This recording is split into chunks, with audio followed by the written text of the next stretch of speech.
Good morning, everybody. So yeah, this is totally new, right? I'm actually going on live in the middle of the day when I'm usually up like hella early in the morning, which I actually been up on and off all night last night. And a lot of data just running through my head. And, it's one of those where when you are learning something new and you're taking it on, you want to kind of figure it out.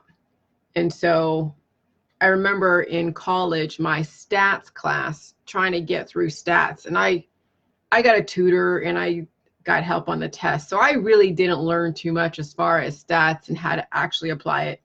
But you have to get the proper data from a control group. And that's how these pills and all these things on the market, how they get, how they're allocated, how they are, why it's FDA approved, how they get approved. Okay, because they go through a control group that they take down data and they look at the average and then they look at the standard deviation. And yes, Pia. And then they figure out whether or not they should approve that drug based upon all of that data. So I'm trying to figure out how to understand standard deviation. So I'm making up my own data sets, trying to find some way to explain my theory, my stories, but it takes more than just putting numbers down. So, my brain is going through and Googling standard deviation, Googling how you get that, Googling how you even, what it all means. Like, what does it mean to be, 2 standard deviations away? What does it mean to be 3 standard deviations away? What does it mean that 68% is like 1 standard deviation away from the mean?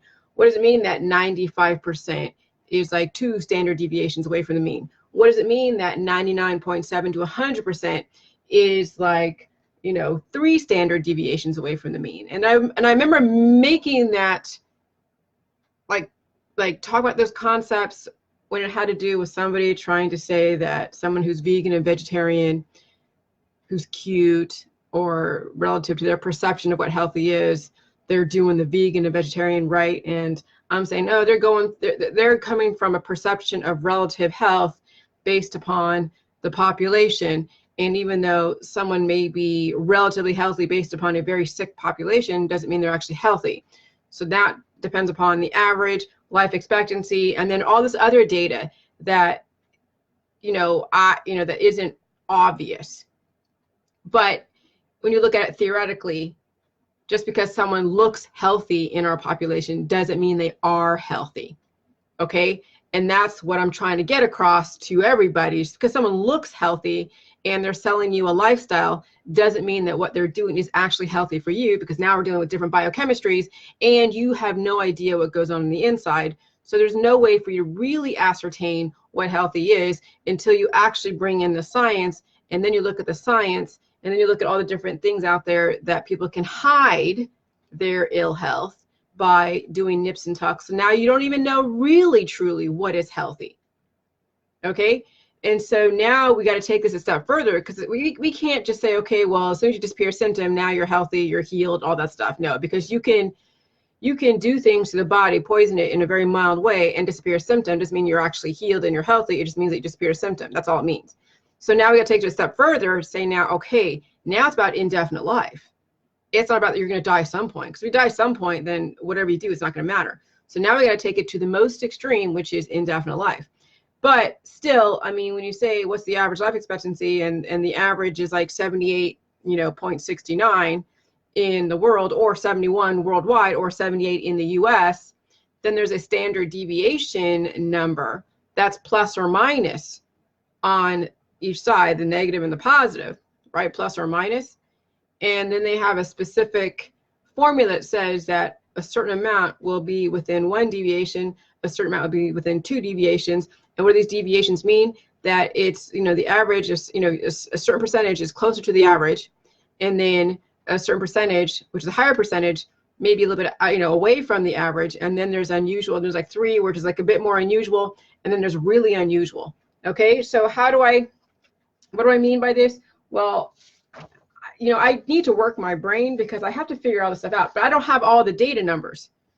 I don't have all the data numbers or all the data to really understand how the CDC gets their standard deviations. We can figure out, standard life expectancy by just going look at our own control group, which is like our own friends and family. You can go do a research on your Facebook and ask everybody at what age did their parents die, okay, or grandparents die. And so you can get all of that data and figure out just by looking at the average. You just get like a 78, 75, 70, and just do the average and add them all up, divide it by how many of those people that you took the data from, and that gives you then what the average person died from. Okay, the average. And then you look at, and then I guess it's figuring out how far away from each data, from each age, how further they're away from the average. Were they 2 standard deviations away, 3 standard deviations away, whatever, and unusual. So, but I don't really know if that's really, well, that right there, I mean, I don't even know if that would be like the standard deviation you get from that. Because then as far as what are you trying to say, okay, the whole plus or minus where they got 15. So this is what the CDC, because this is like my own playing with the standard deviations by just plugging in my own numbers. And I don't even know what I'm trying to say here, but I'm practicing with data that I have no idea really what it means, but I've kind of just played around with it.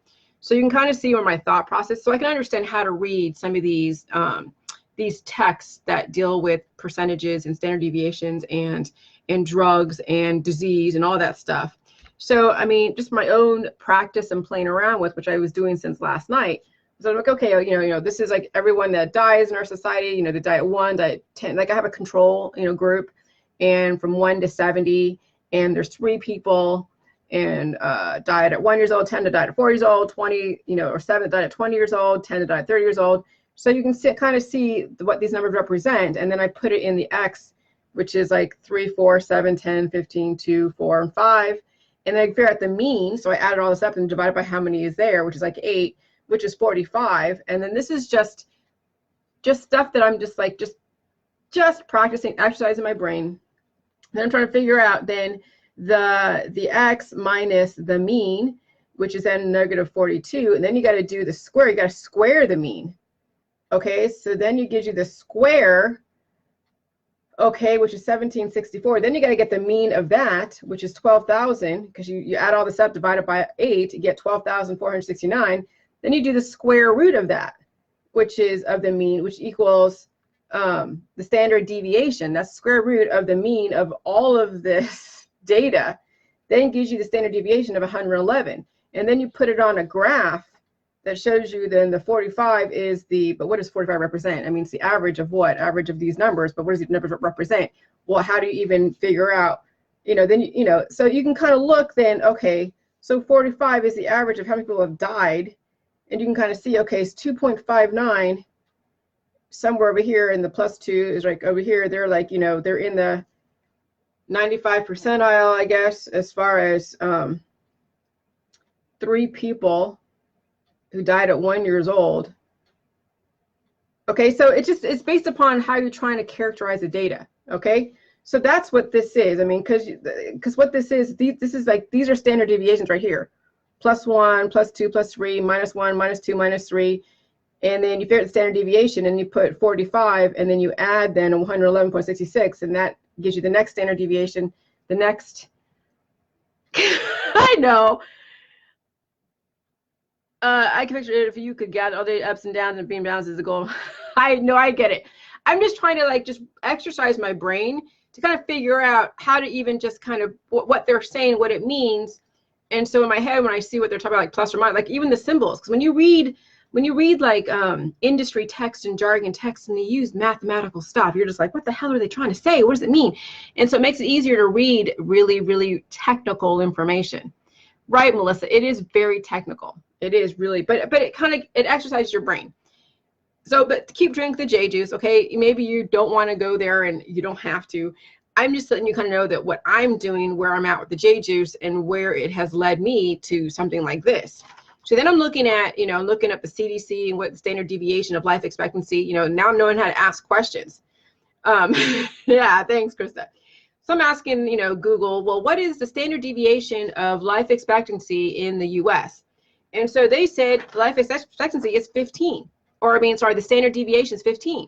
Well, you got to know what the average, right? To know what the average, the mean, which is like 78.69, and someone will give you that information because they've done all of the data to then give you the average.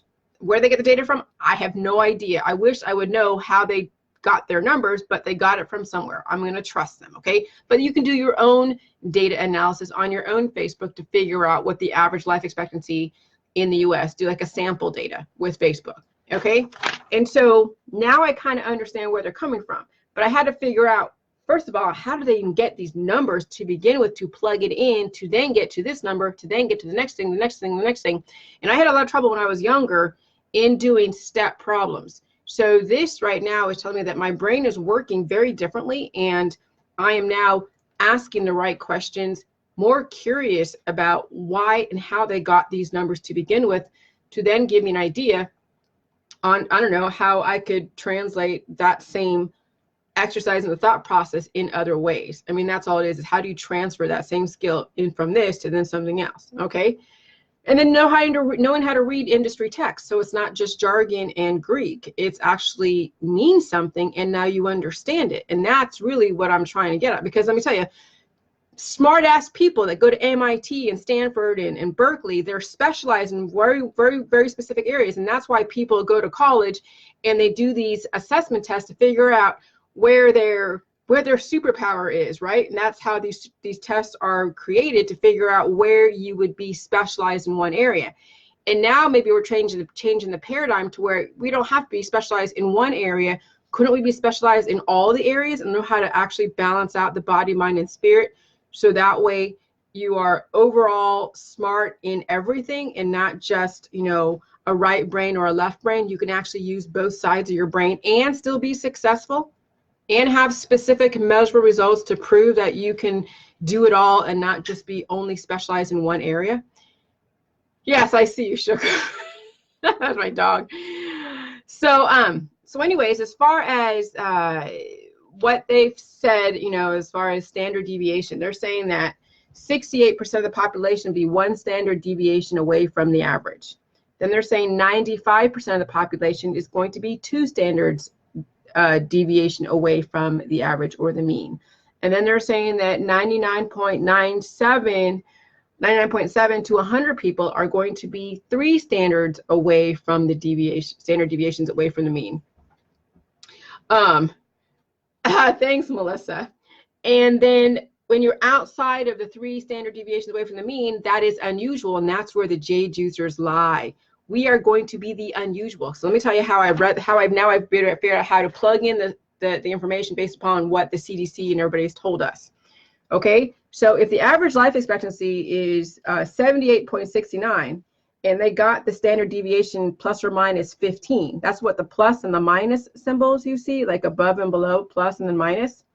Then you actually do 78.69 plus 15, which is 93.69, plus another 15 is 108.69, plus another 15 is 123.69. So, and then you minus it. So people who are living longer plus 15, okay, there's like one standard deviation away from the mean, 2 and 3 standards. And then you have the other side of it. These are integers. Then when people pass away and they're, minus 15, so people die at 63.69 years, or plus, that's plus 15 of 7, or minus 15 of 78.69. And then 63.69 minus and 15 is 48.69, minus 15 is 33.69.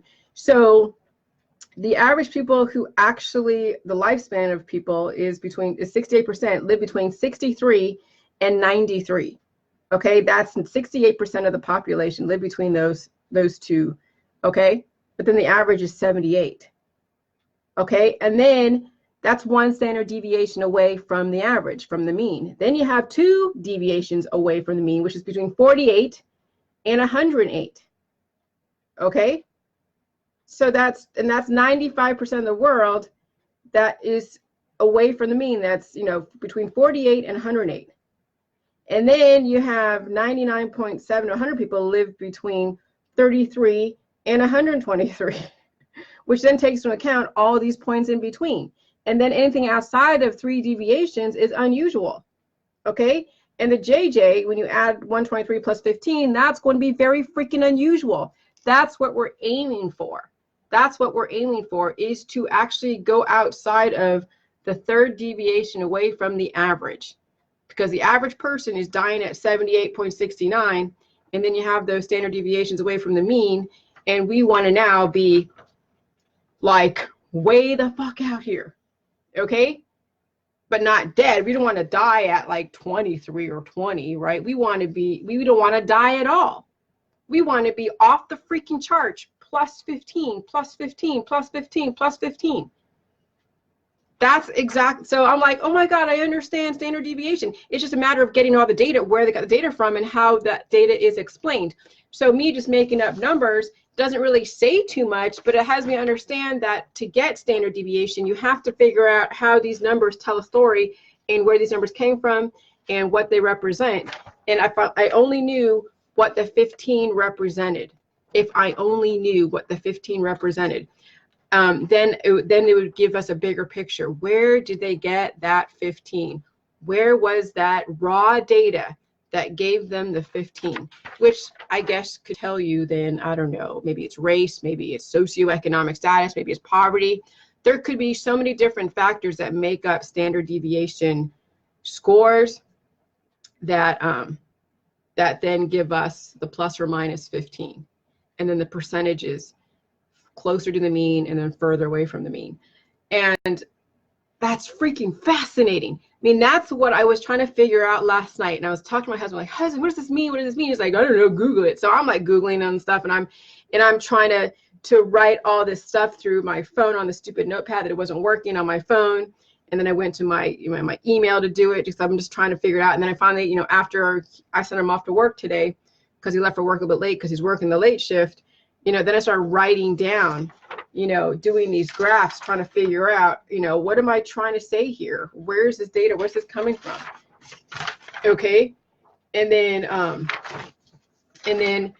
finally I figured out how it actually, you know, how once you get those absolute numbers, you know, the average and the standard deviation. But the average is based upon a data set. The standard deviation is based upon something. And I know the standard deviation is based upon the numbers that made up 78.69 as far as the average. So I guess there is a way to figure out what values were set to make up the average of 78.69. So maybe there's a way to do it backwards, which I haven't figured out how to backwards calculate how 78.69 is the average or the mean. Now I'll ask Google that. Will Google tell me if there's a way to back calculate the average number? We'll see what Google says. Let me see. That's what I'm saying. Google is amazing, you guys. Google is like everything. And how to back calculate average of 78.69. How to back calculate the average of 78.69. Oh God, it's not working. Stupid phone. How to back calculate the average of 78.69. According to Mini Web Tool, the batting average is the No. that has been used.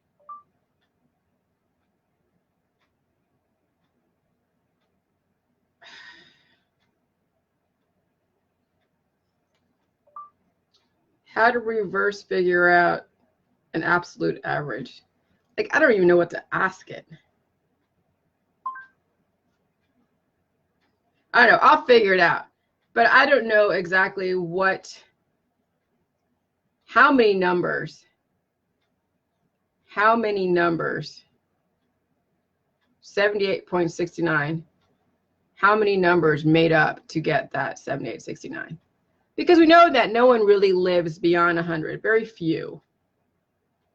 But it's still plus or minus 15. So I don't know. If you guys know, let me know. But, you know, I could probably ask Google in another way how they got the average life expectancy. And it's probably based upon poverty or socioeconomic status, race, culture, region, geography, you know, all of that, employment rates. I mean, I have no idea exactly, but yeah, I don't know. 78.69. Yeah. So anyways, I'm just giving you guys an idea of how your brain will start working when you get to a certain point, if you have time to think about that. Some of you are doing your job. Like Krista, you're doing your job. So you're going to be totally so good at your job. You're going to be applying the J juice and healing and all of that, your strategy to kick ass at your job. So, you know, whatever it is that you guys set your goals on, as far as, you know, what it is you're doing with your job or with your life, and you're doing J juice, you're going to be that much like more dynamic. I'm serious. And it's awesome to watch myself go through these exercises, and all of you that are doing what you do best and making and really just honing in on your skills. And now you have the clarity of thought. Now you have all the cobwebs have disappeared. Right, Krista? Okay. So yeah. So that's how. So yeah, so just finding out how, because, you know, we don't want to just read statistics just for face value. We want to know how they got to those statistics, what the steps were to get there, and then how can you create your own control group by even the people on Facebook and asking, you know, you can ask 10 people, how many of you, you know, and so yeah, so I guess it depends on, I guess, you know, between 1 and 78.69, maybe 79. So they asked a amount of people that had a range of dying between 1 and 79. And the average turned out to be 78.69. And then they figured out the standard deviation, which is plus or minus 15. And then this is where then the whole rule of 68, 95, and 99.7 to 100 fall within 1 standard deviation, 2 standard deviation, 3 standard deviation. And it makes sense, yeah. You know, the average person dies at 78, and then 1 standard deviation away is 63.69 to 93.69. 2 standards away is 48.69 to 108. 3 standard deviations is 33 and 123, okay? And then 4 and 5 and 6 standard deviations, you're getting way into very diverse. To then it becomes like a flat. When something is flat, when something is really flat, it means there's so much of a spread. It's so flat. There's so many factors that they're really, but when you have actual, like a hump, where it's like a curve, that's when you see the spread, and that's where you see how far people are away from the average. It's interesting because they do tell you those kind of those clues when you see a bell curve, that there's no bell curve, it's all just flat, or when you actually see an actual bell curve. But that's also too with the grading on a curve and you know, giving people an opportunity to do better relative to the knowledge of the class. Let's see. Let me see. Melissa Montgomery said, from the World Bank, United Nations Popular Division, World Population Prospect, 2019 revision of derived from the male and female life expectancy at birth from sources such as census reports and other statistical publications from the National Statistics Offices, Eurostat Demographic Statistics, United Nations Statistical Division, Population Biostatistics, Repro, various years, Census Bureau, International Database, Secretariat of the Specific Community Statistics. Yeah, okay. So they're getting all their stats from somewhere. So I think this is the one for the US. But as far as the world, now the world life expectancy is 71 years old. So Melissa, the world life expectancy is 71, and the US is 78. Okay, and then there's like plus or minus whatever standard deviation. So Sweden could be like 80, and other countries is like plus or minus a certain amount. So so it's just interesting to see. And then you can look at then all of the factors that make up that society, how they deal with poverty, their politics, the gross domestic product, their import export. I mean, you know, when they're having babies, how they are managing their cancer, disease, and chronic illness, cost of living, all, I mean, there's just so many. And so it's just, that's why, you know, correlation doesn't necessarily mean causation in so many things. That's why those that say, okay, vaccines kill, or say that jelly juice kills, is just really not understanding the science behind everything. It's a very simplistic minded way of blaming for your circumstances, or blaming and making, you know, A plus B equals C. A plus B doesn't always equal C. Okay, there's a lot of things that make up an A and B, and this is where we're trying to now, I guess, massage your thought process into learning bigger picture stuff.